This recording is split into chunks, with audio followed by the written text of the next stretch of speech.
Bueno, nada, bons días a todos, moitas gracias por vir. Estamos nunha actividade que normalmente organizaba a Asociación Covelo Natural, que este ano pois, o organiza o GDR, o Terra e Auga, o GDR, o Grupo de Desenvolvemento Rural, que está ubicado na Cañiza e traballa no territorio da comarca do Condado, a Paradanta e Salceda de Caselas. O GDR este ano ten, bueno, o ano pasado este ano, ten unha novidade que está traballando nun proxecto xunto con outros dous GDRs, o da Limia e un de Asturias, e a Universidade de Santiago, no campus Terra de Lugo, cun proxecto que se chama Misturando, que o proxecto Misturando é un proxecto de aproveitamento do bosque mixto atlántico.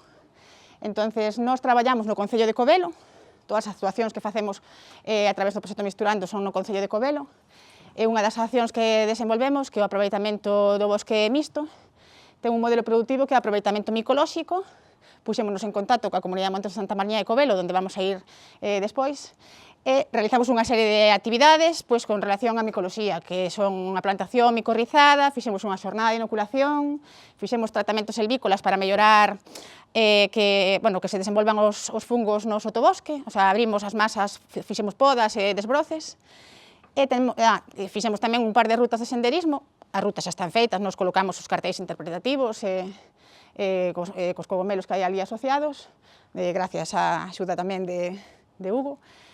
E tamén unha das actividades que temos neste proxecto pois é este tipo de xornadas. Vamos a ter dúas, esta deste sábado e outra o sábado que ven, que comeza cunha charla pois, dun experto de Micogalicia Plantae, que agora os vai a fazer unha demostración, unha charla, e despois temos unha salida para recoller esos cogomelos, e nos vai dicindo, pois, estos son comestibles, estos non, estos tal.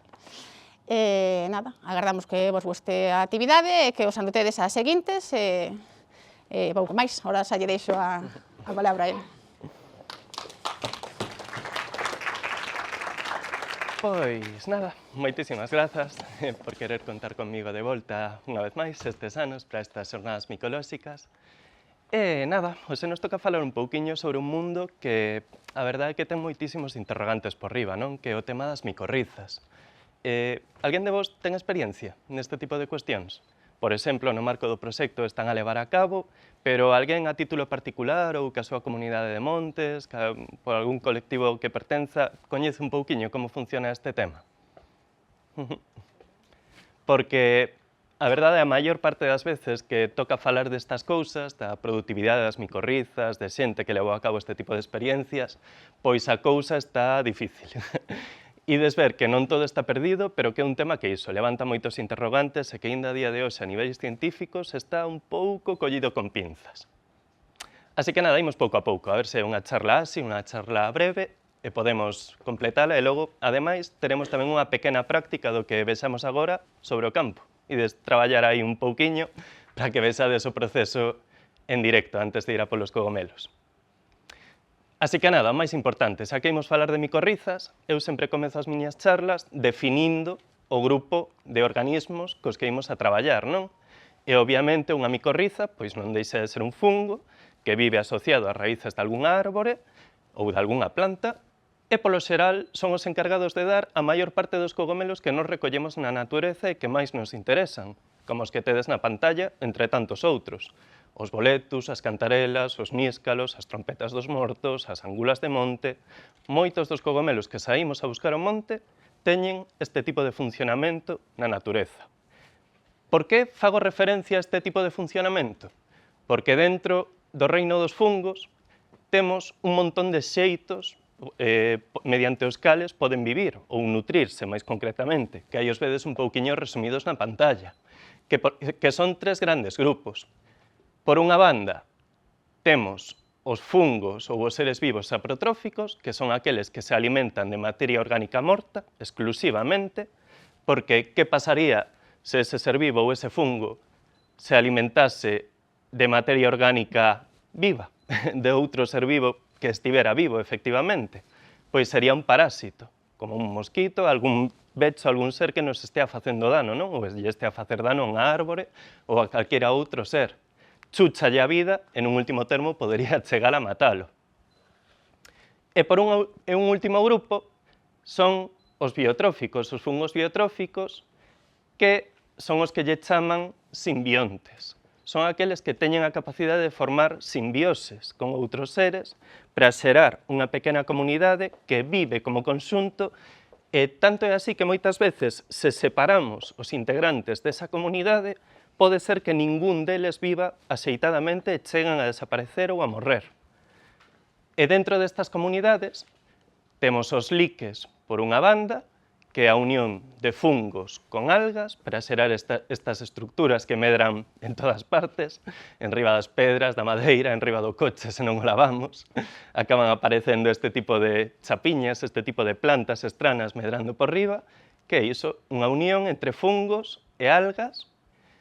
E por outra banda, o que nos compete hoxe, que son as micorrizas, a unión dos fungos cos vegetais, máis concretamente cas raíces dos mesmos, formando unha simbiose beneficiosa para eles dous, que logo xa detallaremos un pouquiño máis. Pero moitas veces nos quedamos nesta cuestión explicando así, pero se profundizamos un mínimo, imos ver que non é só a unión dun fungo e as raíces da planta, senón que temos o fungo, temos as raíces, pero logo tamén toda unha comunidade de microorganismos que está colaborando aí no medio para que todo funcione ben.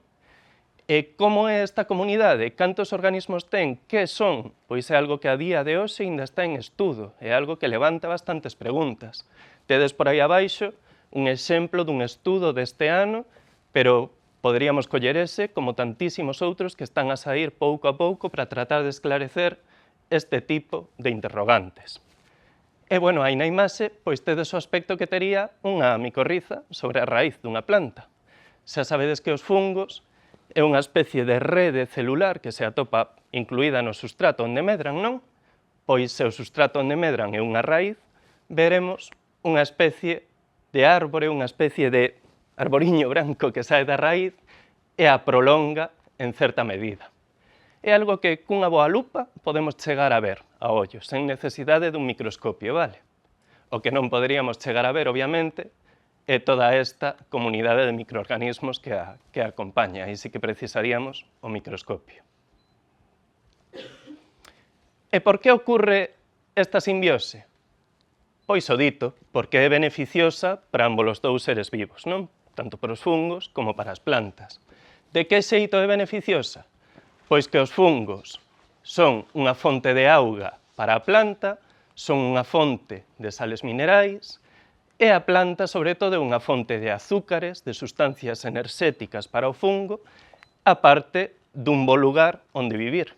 Cubrindo a raíz ou meténdose no interior dela, pois ten un soporte bo onde establecerse. E todo este proceso de intercambio de sustancias, pois obviamente está mediado por esa comunidade de microorganismos que está aí no medio, non? Actúa un pouco de árbitros e colaboradores en todo este intercambio. E obviamente, como boa simbiose, pois iso é beneficiosa para todos. De que xeito? Pois facendo que as plantas fundamentalmente medren mellor, en mellores condicións. Tanto é así que dice que a día de hoxe, sobre o noso planeta, sobre o planeta Terra, non existe ningunha planta que non teña algún tipo de micorriza. A cousa é que sexa unha micorriza que produza cogomelos e cogomelos que nos interesen a nós. Porque falando de fungos, tamén podemos falar de fungos microscópicos que simplemente estén asociados ás raíces das plantas e non produzan cogomelos nin nada, pero non quita que estean aí e que existan e que cumplan esta función. E xa sabedes, as plantas pois son a base da cadea productiva, a base da cadea trófica en moitos sentidos. Entón, se temos unhas plantas máis sanas que medran mellor, pois socialmente teremos beneficios, porque na agricultura tamén influen moito, teremos vegetais de maior calidade. A nivel ecosistémico, por suposto, tamén a cousa irá moito mellor, teremos mellores plantas, polo que se albergarán mellores comunidades de seres vivos neses entornos. E incluso a nivel forestal, se non queremos ter mellores vegetais, pois teremos mellores árbores para madeira ou árbores máis sans para ter un bosque en mellores condicións por onde transitar ou explotar calqueira outro tipo de froito que dé. Falando un pouco máis concreto, esta simbiose actúa pois de diferentes maneiras. Unha das principais é que o fungo, cando se establece sobre as raíces, actúa como unha especie de prolongación das mesmas. É como se a raíz chega ata aquí, pois o fungo medra un pouquiño máis alá, e iso chega a un sitio ata onde ela non chegaría de xeito natural, polo tanto, é capaz de recoller máis nutrientes do chan, polo xeral, iso, auga e sales minerais, que o fungo recolle e lle pasa á raíz posteriormente. É como unha especie de prolongación. Logo, tamén podemos dicir que ese fungo que está medrando sobre a raíz é como unha especie de escudo da mesma. Xera unha especie de capa protectora, inda que é microscópica, unha cousa moi pequeniña, pero, dende logo, é unha especie de parachoques, sobre todo para microorganismos. Se ven algún ataque sobre a raíz, vai petar antes, vai chocar antes sobre o fungo que incluirse na mesma, así que é unha primeira liña de defensa. E, ademais, moitos fungos teñen a capacidade de botar diferentes sustancias antibióticas, que non perxudican a raíz, pero sí que poden defendela de posibles ataques que lle veñan por riba.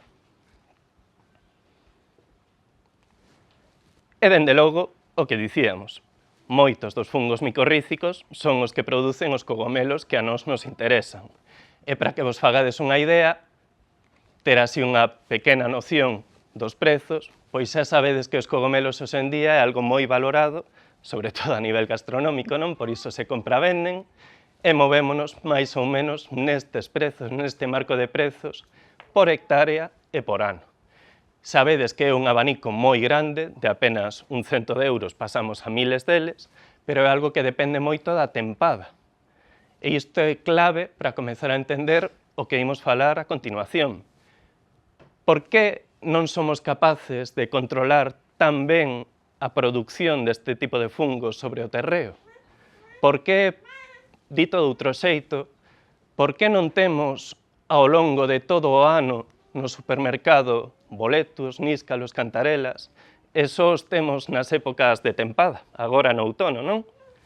Pois é porque, efectivamente, non acabamos de controlar ben como se cultivan, como se producen estes fungos, e por iso dependemos moito de como veña a climatoloxía, ademais, e iso fai que varíen os prezos, porque o único xeito que temos de conseguilos é iso, saír ao monte. Non temos nada máis que facerlle. Logo discutiremos un pouquiño máis. Pero iso, teremos que poñernos entón a mellorar un pouco a súa aparición. Como podemos tratar o monte, como podemos tratar o noso terreo para ter máis destes cogomelos que nos interesan. E un pouco a clave fundamental é facer unha xestión forestal sostible e dirixida cara ás micorrizas, cara á súa produción. Que queremos dicir con isto de xestión forestal? Pois fixadevos, cando falamos de fungos, cando falamos de cogomelos, o ideal, o óptimo, sería partir dun terreo baldío, partir dun terreo sen árboles. Estudalo ben, ver como é ese chan, planificar a colocación das árbores que queremos sobre el, ter todo en conta antes de comezar, e iso, ter como unha especie de pizarra vacía, unha pizarra en blanco, onde comezar a dibuixar o noso bosque dirixido cada as micorrizas. Pero, obviamente, isto é unha utopía, moitas veces. A realidade é que xa temos masas arbóreas establecidas que queremos traballar e nas que queremos que aparezan máis destes cogomelos, non? Entón, mínimo, o que hai que ter en conta son cuestións como esta, como o marco de plantación. Xa vos imaginades, se partimos dun terreo baldío, o podemos deseñar dende cero, senón podemos intentar botar un ollo a como están dispostas as árbores no noso monte para adaptar as micorrizas a elas. Os libros, é un pouco a realidade, agora ides ver por qué, din que se estamos a traballar con piñeiros ou con abedules, con bidueiras, terémolos que ter separados de 4x4 a 6x6 metros.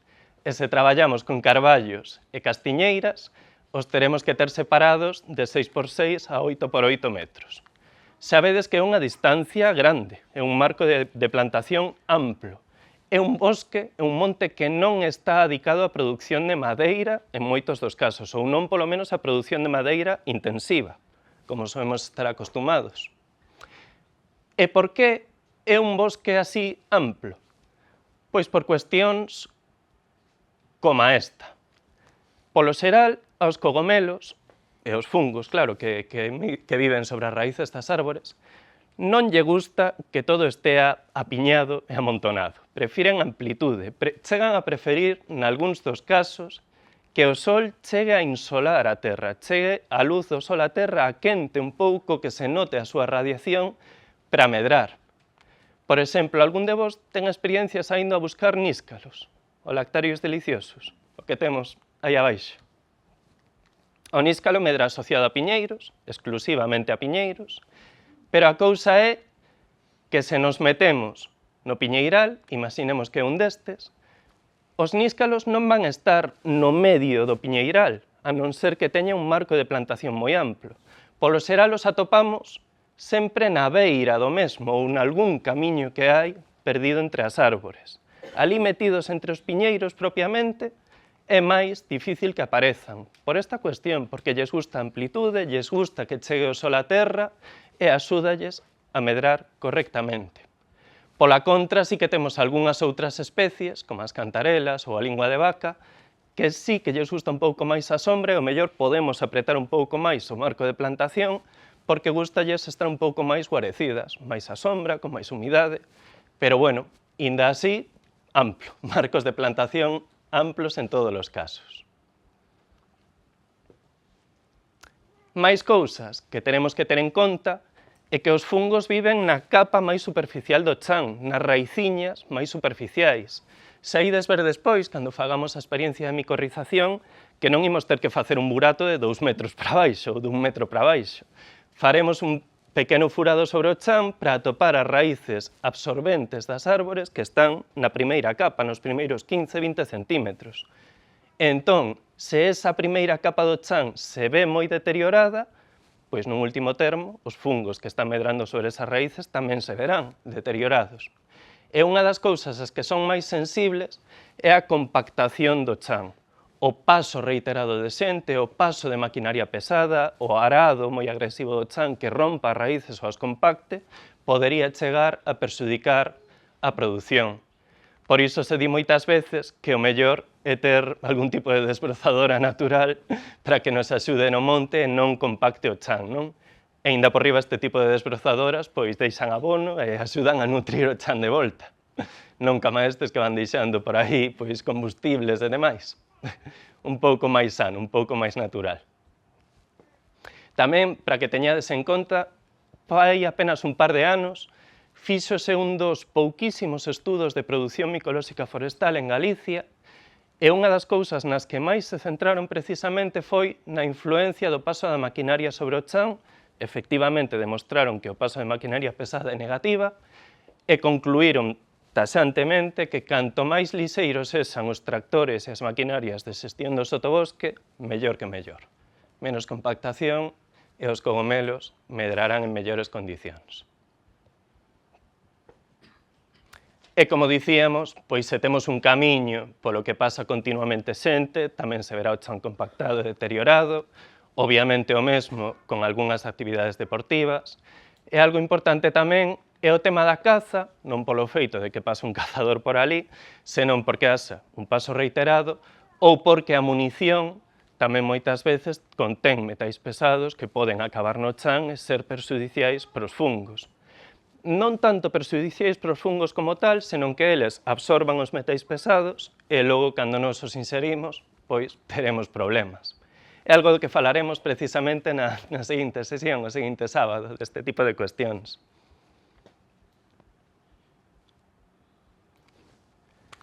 E agora ven a chicha, agora ven o importante de verdade. Se xa temos o monte coidado e xa temos en conta as cuestións que falamos, como podemos mellorar ainda máis a produción de micorrizas? Pois botándoas sobre o terreo, indo á tenda, comprando o produto correspondente e aplicando sobre a terra tal e como nos digan. E polo xeral, a nivel comercial, hoxe en día temos bastantes especies disponibles que veñen en dous formatos comerciais principais, que son algún tipo de polvo que conteña propágulos destas especies ou ben directamente a árbore cas súas micorrizas xa asociadas in vitro en laboratorio, non? Para que collamos a árbore, a plantemos no noso terreo e a cousa, pois, presuntamente, funcione, que agora imos ver un par de cuestións. Polo xeral, o mercado está así, ás veces tamén, en vez de ser un polvo ou en vez de ser un árbore, veñen líquidos, inóculos líquidos, que tamén aplicamos sobre o terreo e teñen un efecto similar.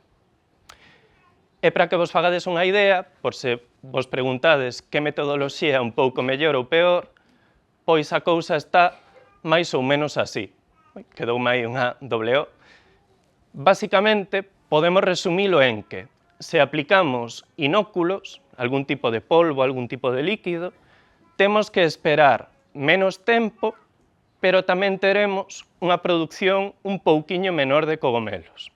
Tamén o custo destes inóculos soe ser un pouco menor que o das árbores micorrizadas.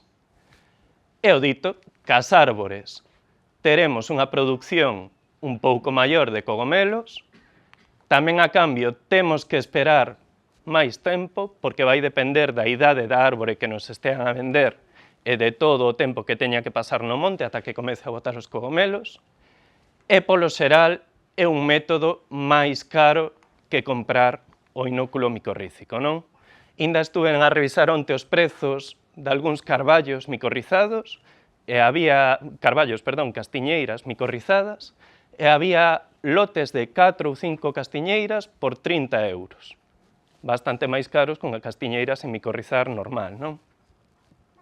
Tamén o bo que temos, que cando establecemos a árbore, cas micorrizas sobre o terreo, o que dicíamos, podemos xerar un novo marco de plantación, non ter que adaptarnos ao que xa temos no terreo. Pois isto é a teoría. Isto é o que din os libros e isto é o que deberíamos facer calqueira de nós para mellorar o estado do monte e de que a cousa vaya ben e que teñamos máis cogomelos. Nun último termo, mercamos os produtos, os aplicamos e... que? Está a cousa lista? Imos ter cogomelos ou non imos ter cogomelos? Xa sabedes, o primeiro é que temos que esperar bastante tempo, en calqueira dos casos, 2, 3 anos, 3, 4 ou máis, no caso das árbores, pero quen de nós ten a capacidade de controlar o que está a pasar aí no terreo? Quen de nós ten a capacidade de controlar o que está a pasar nas raíces desa árbore que nos micorrizamos, ao longo de todo ese tempo de espera? Por iso dicía antes, polo xeral, cando fago esta pregunta de quen tivo a experiencia cas micorrizas, saíron cogomelos, non saíron, na maior parte dos casos a resposta é que non. Non se chegou a ver nada. Non hai resultados fehacientes do proceso de micorrización. Por que? Pois realmente non se sabe. Algúnas das respostas a esta pregunta? Pois poden ser directamente que viñera unha mala tempada. Imaginade, poñemos o inóculo das micorrizas no chan e temos unha sequía, ou temos unha choiva tan intensa que tamén chega a matar o fungo. Quen de nós é capaz de controlar o tempo e de axustar o tempo ás condicións que precisa o fungo baixo a terra? Penso que ninguén, non? E como obviamente a árbore pois vive aí fora e o fungo tamén, pois está a merced das condicións que ocurran, do que pase por aí. Non temos máis remedio. Logo, inda que o fungo prenda, inda que teñamos a micorriza establecida, hai estudos que demostran que o micelio está prendido a raíz correctamente, pero simplemente non quere fructificar, non bota os cogomelos que nos buscamos. O mellor establecese, comeza a medrar, vai todo ben, en principio, pero non chegamos a ver os cogomelos. Hai certas teorías hoxe en día de que falan de que os fungos, para fructificar, para botar os cogomelos, teñen que superar certas situacións de estrés, estar un pouco apurados vitalmente para dicir, ui, pois teño que reproducirme, teño que escapar de aquí, teño que botar os meus cogomelos, que son os que botan as esporas, non, para reproducirse, xerar nos micelios, e iso, como teño unha mala tempada, vou nos botar. Imaginadevos que temos as condicións perfectas, o fungo está vivindo perfectamente nas raíces, pero non chegamos a ver ningún cogomelo. Pode que non lle dé a gaña directamente de fructificar.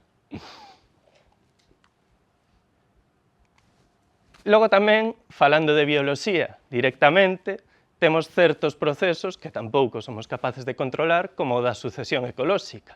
Xa sabedes que os ecosistemas que nos rodean, os montes que nos rodean, non é algo estático. É un ir e venir constante de seres vivos de todos os tamaños, de todos os tipos, pois iso, que entran, saen, morren, viven, reprodúcense, e ninguén de nós tampouco é capaz de controlalo. Por exemplo, cando falamos das raíces das árbores, aí tedes unha árbore noviña que vai medrando pouco a pouco ata chegar a morrer, nas raíces das árbores é probable que en función do seu estadio vital, da súa idade, teña asociadas unhas comunidades de fungos ou outras. Por exemplo, os níscalos teñen tendencia a asociarse con árbores máis novas, con piñeiros máis novos. Se nós inoculamos un piñeiro algo máis vello ou cando ese piñeiro novo chega a envellecer, pode ser que esta micorriza xa non viva tan a gusto aí e se retire a favor de outro tipo de fungos que aparezan na mesma, non? E pola contra, os cantarelas ou os boletos son máis propias de árbores un pouco máis maduras. Se o metésemos nunha árbore máis nova, máis jovenciña, pois non medrarían tan ben. Teremos que esperar a que a árbore teña unha idade maior. Polo xeral, nos marcos de idade nos que nos movemos son de 8 a 30 anos. Menos de iso ou máis de iso, soe a ser delicado para todos os fungos.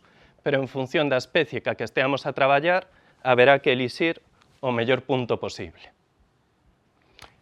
Canto máis maduro, canto máis establecido sexa o monte, canto máis establecido estea o monte, mellor, a masa arbórea tamén. E logo, que vai pasar aí? A micorriza sigue medrando, está todo ben, pode ser que se atope con outros fungos, con outros seres vivos que lle axuden a medrar ben, que teña sinerxias ao longo do seu crecemento, ou pode ser que pase o contrario, que teña a outros seres vivos ao redor que a desplacen e que a eliminen no último termo, porque compiten con ela e lle gañan. É algo que tampouco podemos controlar. Imaginadevos, temos o fungo medrando sobre a raíz da planta, veu un becho e o comeu. Quen se enterou, quen o sabe, que pasou, que non pasou, simplemente pois non temos cogomelos. Ou veu unha bacteria ou veu outro fungo que, pum, a desplazou da raíz, viviu el e o noso desapareceu, morreu. Ninguén de nós é capaz de controlalo.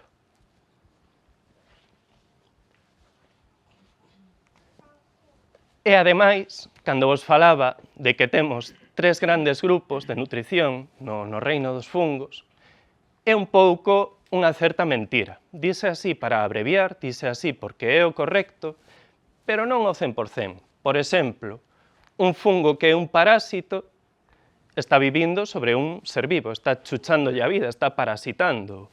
Pero imaginadevos que ese parásito chegue a matar o seu hospedador. O mata e sigue vivindo sobre el. Pois ese parásito xa non será tal, senón que será un saprotrófico. Cambia o seu grupo nutricional porque matou o ser vivo no que está. Pois o mesmo pode pasar cas micorrizas. Moitas delas xeran unha simbiose cas raíces, viven ben con elas, acompañándoas, pero poden chegar a facerlles dano, poden chegar a ser un pouco parasitas e chegar a matalas, e no momento na que as matan xa non lle gusta, xa non están tan cómodas e acaban por desaparecer porque están aí a cabalo entre os dous grupos nutricionais. Hai algunhas que tamén teñen a capacidade de saltar de micorrízicas a saprotróficas, comendo esa raíz morta, aínda que ou sexa, non a mata, pero chúchalle logo a vida en función da especie de fungo da que estemos a tratar. É unha cousa tamén bastante complexa que hoxe en día se está rematando de estudar, se está comezando a perfilar cada vez máis, pero iso, non son grupos cerrados ao 100% en función da especie, non son perfectamente estancos, poden cambiar entre sí. Pero bueno, o que está claro é que todo vai en función da natureza e dos ritmos naturais dos fungos, que tamén pode ser unha pega a longo prazo. O dito, non pola sequía, non pola chuvia extrema que poda chegar a matar o fungo, senón que simplemente pois, non veña esa temperatura que precisa, non veña, queramos os fungos na primavera, pero esa é unha especie de outono, detalles máis pormenorizados que simplemente teñen que ver ca súa natureza, non? Témonos que adaptar ao seu ritmo, non lle podemos facer outra cousa. E xa, se nos poñemos tontos, como a quen di, é que, dende logo, dende as tendas, dende logo, dende o sitio onde merquemos este tipo de cuestións, non nos dean gato por lebre. Estábamos a dicir que non somos capaces de controlar o que é o fungo, como medra, ademais, quen de nós é capaz de determinar que na árbore que nos venderon, nesas raíces, hai Boletus edulis de xeito fehaciente, ou que ese inóculo micorrícico que nos dan sexa da especie que nos garantizan, non? Sempre que traballedes con fungos, sempre que compredes algo relacionado co mundo dos fungos, intentade que o lugar de onde obtedes ese produto teña boa fama, teña algún tipo de certificado de calidade, teña algún certificado de boas prácticas, porque é moi doado que vos enganen. E incluso ese engano pode ser sin querer. Imaginadevos que nós no laboratorio, por exemplo, na universidade, queremos traballar cunha especie de cogomelo. Chamamos a un sitio no que en principio teñen esa liña de cogomelo para que nos la manden e a poidamos analizar, e cando nos chega, comezamos cos traballos e resulta que non é a especie que nos pedimos porque simplemente estaban criando algo que non sabían o que era, ou que se equivocaron, pensaban que era unha cousa pero era outra. Non a analizaron dende fai tempo, o cultivo malogrouse ou estaba contaminado calqueira cousa, e o que nos mandan non é o solicitado, senón outra especie. Pois imaginádevos a nivel comercial. E vos poño por aí unha tixeira, unhas raíces, porque un dos casos máis extremos que nos atopamos era unha, non sei quen era, unha empresa, unha tenda, a verdade, imos dicir unhas persoas, en sentido xeral, que vendían árbores micorrizadas, e xa sabedes, as micorrizas viven nas raíces, e ademais nas raiciñas máis finas das árbores. Pois eles, antes de vendercha, por algún motivo que descoñezo, collían a árbore, collían o cepellón, unhas tixeiras e lle quitaban a maior parte das raíces. Por algunha práctica que tamén descoñezo, pero ti chegabas a túa casa ca árbore co cepellón bastante pelado. Así que micorriza pouca, nun último termo. E isto pasou fai 10 anos aproximadamente.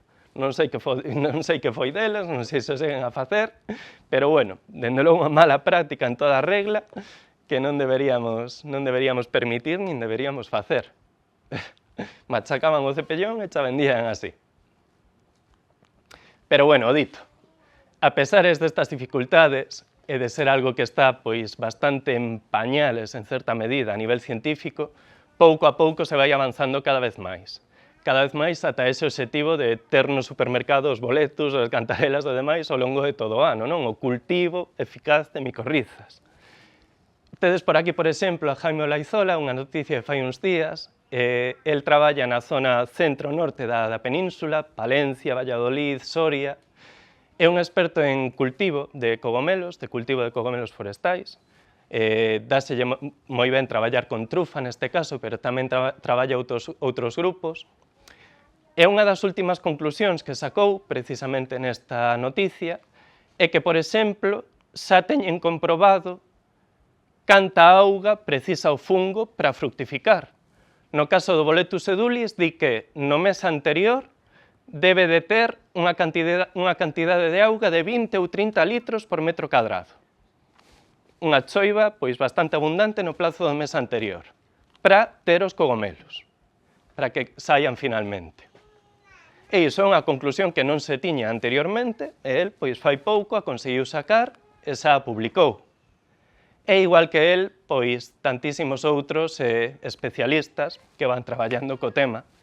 Ela é, por exemplo, unha compañeira miña de promoción do grado en Bioloxía, que no 2023 presentou a súa tese sobre a micorrización de Boletus edulis e Boletus reticulatus. A micorrización, a unión do fungo cas raíces da árbore, como se mide, como traballa, que pode pasar aí, estudar cada vez máis esa comunidade entre seres vivos que se forma, que non a fructificación dos cogomelos. Ela está estudando como se une o fungo ca raíz, que non como vai fructificar despois, que iso pode ser algo que estude máis este outro señor en vez dela, non?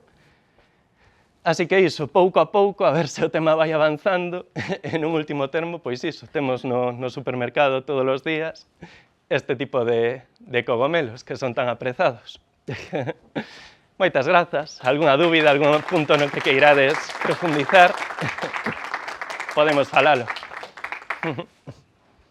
Poderíamos botar aquí 4 horas falando, é un tema moi amplo, hai moitas cuestións por riba, resumín o que me pareceu principal para que entenderades un pouquiño dende a base, e sobre todo que é algo que non está iso, garantizado ao 100%. É un proceso complexo que depende da natureza en gran medida, pero, como se soe dicir, non che vai tocar a lotería se non compras o boleto. Así que, mínimo, se non faz este tipo de tareas e non axudas o monte a que produza, pois, dende logo, non vas ter resultados, non? Alguna pregunta, alguna cuestión, entón? Cal é a tua especie de cogomelo favorita? Si tes alguna preferencia. A ver, pois, un bo boletus ou unha boa trompeta da morte, o Craterus con cornucopioides non están mal, a verdade, a nivel gastronómico. As dúas son micorríficas. E a nivel o sea, non gastronómico, pero a nivel biolóxico, tes alguna preferencia? Biolóxico. Ora, a ver, pois, por ser algo exótico, por ser algo divertido, non sei se sabedes que hai algunhas especies de fungos, algunhas especies de cogomelos, que o seu micelio, cando está iso vivindo sobre a terra, incluído no terreo, é un micelio cazador. É un micelio que é capaz de atrapar a outros seres vivos e chuchalos, vivir en base a eles. Por exemplo, o Pleurotus ostreatus, o que temos no supermercado todos os días, ten un micelio moi agresivo que chega a ter a capacidade de cazar a gusaniños microscópicos para alimentarse deles, como se fose unha planta carnívora. Pois hai cousas así bastante entretidas, a verdade, que son chulas de ver, e ao mellor non chegamos nin a pensar, nin a imaginar. Gracias. Nada. Por que está variando tanto a temporada dos cogumelos? Ahora variou muitísimo comparado con fai 10 anos, por exemplo. A resposta fácil é cambio climático. A resposta difícil, a verdade é que non má sei, eu o achaco iso, a cambio climático, que estamos a perder o outono como tal, digamos, estamos a pasar do calor do verán ao frío do inverno moi de golpe, e sí que é certo que a nivel dos cogomelos, a nivel dos fungos, é algo que sufren moito. Agora mesmo, aí afora, temos boletus e estamos a comezar a ter especies de frío. Digo boletus porque son especies as que lle gusta o calor do verán, a que lles gusta que comece o outono e ainda queden remanentes do calor. E agora mesmo aí fora temos especies do calorciño do verán e do frío do inverno mesturadas, cosa que fai 10 anos, 15 anos non pasaba. Estánse collendo ahora macrolepiotas. Exacto. Estou collendo ahora macrolepiotas algunhas. Exacto. Neste tempo era imposible antes. Absolutamente imposible. Acababan en setembro, máis ou menos. Exacto. Cambio climático, a verdade é que non podo dicir outra cousa. Estamos a perder o outono como tal. Esas temporadas suaves, prolongadas que tiñamos entre o verán e o inverno, cada vez están máis comprimidas e fan que iso, os fungos se volvan tolos e saian a destempo, nun último termo. Ou as cousas que querían calor saian moito máis tarde porque temos calor ata máis entrado o ano. A día de hoxe case podemos ir á praia en setembro, como a quen di. Antes non tanto. E ese final do verán, pois iso, prolóngase máis.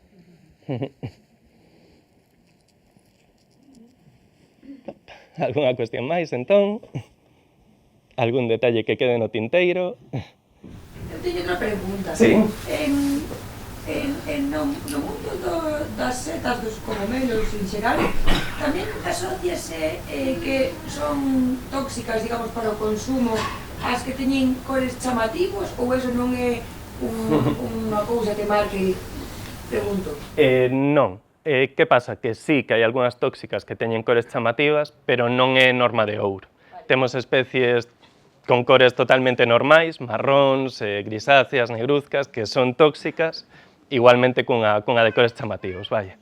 E algunhas de cores chamativos que se poden consumir, así que non é unha norma fixa. Vale.